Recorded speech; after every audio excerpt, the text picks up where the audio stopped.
회화나 사진 같은 작품의 그런 색을, 그러니까 컬러를 만약에 들을 수 있다라고 하면, 아니면 반대로 그 음악이 보이게 만든다, 뭐 이런 작업을 해보면 어떨까?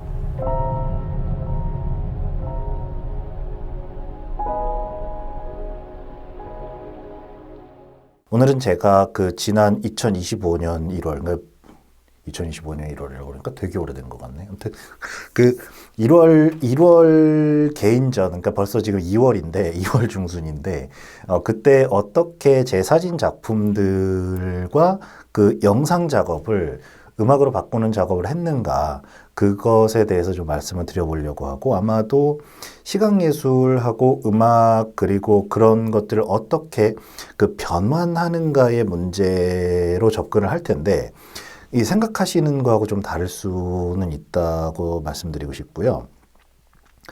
많은 분들이 당연히 이제 음악, 미술 뭐 이런 그 예술 활동들, 예술 감상을 좋아하실 거고, 세상을 어떤 새로운 방법으로 경험하고 이런 모험을 좋아하시는 분들도 계실 텐데, 그렇다면은 뭐 꽤 재미있으실 수 있습니다.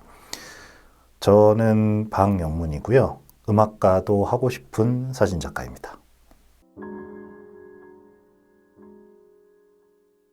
올리비에 메시앙이라고 그 프랑스 현대 작곡가가 있는데 아시는 분들도 많으실 것 같고, 이 사람이 그 신경학적으로는 이 색환각이라고 하는데, 그러니까 일종의 공감각자라고 하고요. 제가 인상적으로 본 거는 어느 다큐멘터리였는데, 그 메시앙이 학생들을 그 지도하는 장면이 나와요. 그런 장면이 나오는데 드뷔시 오페라를 이렇게 강의를 하면서 뭐 이 부분은 뭐 오렌지색, 이 부분은 뭐 푸른색, 이 부분은 뭐 녹색 같지 않느냐, 막 이런 식으로 이제 스테인드 글라스에서 빛이 쏟아져 내리는 것 같은 뭐 그런 묘사를 하는데, 굉장히 구체적으로 그때 굉장히 인상적이었고, 저한테는 그때 생각을 했던 게 저는 기본적으로 사진을 하는 사람이니까 이걸 반대로 해보면 어떨까. 그러니까 제 작품에 나타나는 색채들을 소리로 바꿔보자, 이런 생각을 하기 시작했던 거죠. 자료들을 이렇게 많이 모아서 이것들을, 요즘에는 이제 AI를 이용해서 분석을 할 수 있는 기능이 이제 많이 쓰다 보니까 저도 챗 GPT를 많이 사용을 하는데, 거기에 넣어보면 이 자료들 가지고 이제 파이썬 코드를 하나 짜주더라고요, 이 GPT가. 그래서 그 코드들을 이제 실행을 해가지고 만들어 보니까 어떤 음계별로 표현을 하는 색채들을 차트로 만들어 주는데, 그 중에서 제 작업에 사용된 색채들하고 그 메시앙 음계를 이렇게 맞춰본 거죠. 맞춰보는 작업을 오랫동안 했고, 여기에 이제 굉장히 중요한 중간 레퍼런스가 있는데, 그게 노르웨이의 피아니스트인 음악가인 그 하콘 오스트보라는 사람이 메시앙의 이러한 그 색채적 접근을 공연으로 만든 작품이 있어요. 그래서 그렇게 하면서 또 그런 연구 자료들이 많이 있는데, 그것들을 비교하는 작업을 하면서 저의 작품을 만들기 시작했습니다. 그래서 이번에는 일종의 파일럿 개념으로다가 메시앙의 오르간하고 그 다음에 피아노 작품들이 있고, 그 다음에 드뷔시의 작품들이 있는데, 그 홀톤 스케일 같은 경우에 메시앙 모드로 이제 색채 해석도 되지만 드뷔시도 이런 그 홀톤 스케일 많이 사용을 했거든요.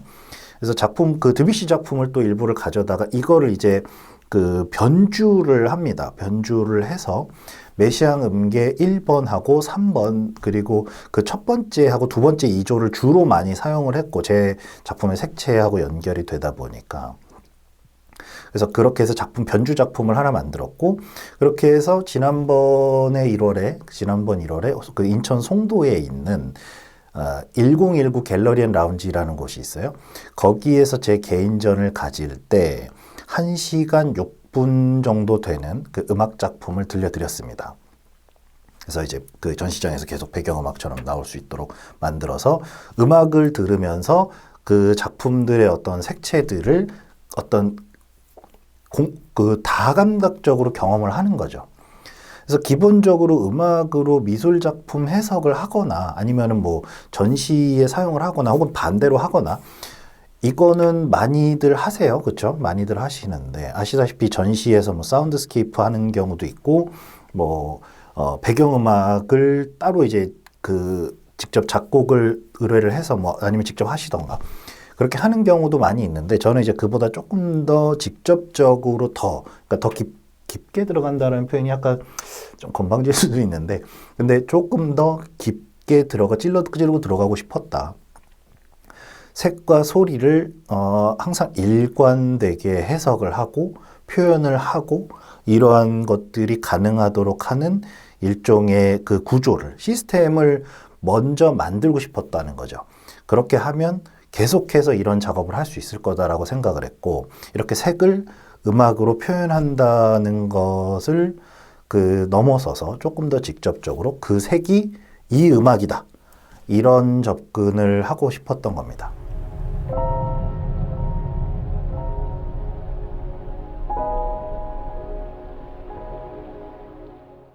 한 장르의 예술적 언어들은 어떻게 다른 장르의 언어들로 번역될 수 있는가, 해석될 수 있는가, 표현될 수 있는가.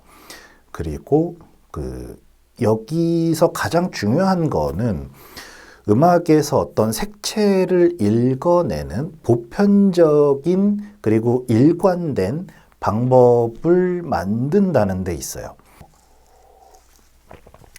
예술 작품은 본다는 경험으로만 제한되는 거는 아닐 것이고 음악도 듣는다는 경험으로만 제한되지는 않는다. 저는 이제 그런 생각을 하기 시작했고 이 두 가지는 그러니까 음악과 시각예술 이 두 가지는 우리가 사는 세상을 경험하는 방식들의 한 단면들이죠. 그러니까 눈으로 본다라는 것과 귀로 듣는다 뭐 이런 것들.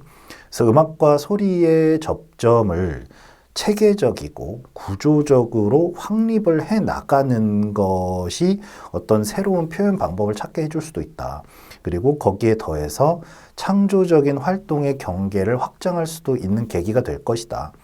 이런 작업은 이제 시작이고 더 다양한 연결성, 복합적인 연결성과 예술 표현의 언어들을 확장시켜주고 그리고 그런 계기를 만들어줄 수 있는 게 아닌가 싶었고요. 그래서 더 자세한 내용과 구체적인 작품들은 저의 웹사이트에서 보실 수 있습니다. 그래서 그런 것들을 보여드리고 싶고 나란 무엇인가라는 것을 고민을 할 때 그 독자적인 신경 연결성이다라는 그 설명을 하시는 분이 계시더라고요. 그래서 그런 것들을 생각해 볼 때 어떤 연결성을 만들어내는 것이 어쩌면 앞으로 예술가가 이 정말 기술이 극대화되고 있는 이런 테크놀로지의 시대에 예술가가 가야 되는 그런 길은 아닐까 이런 생각을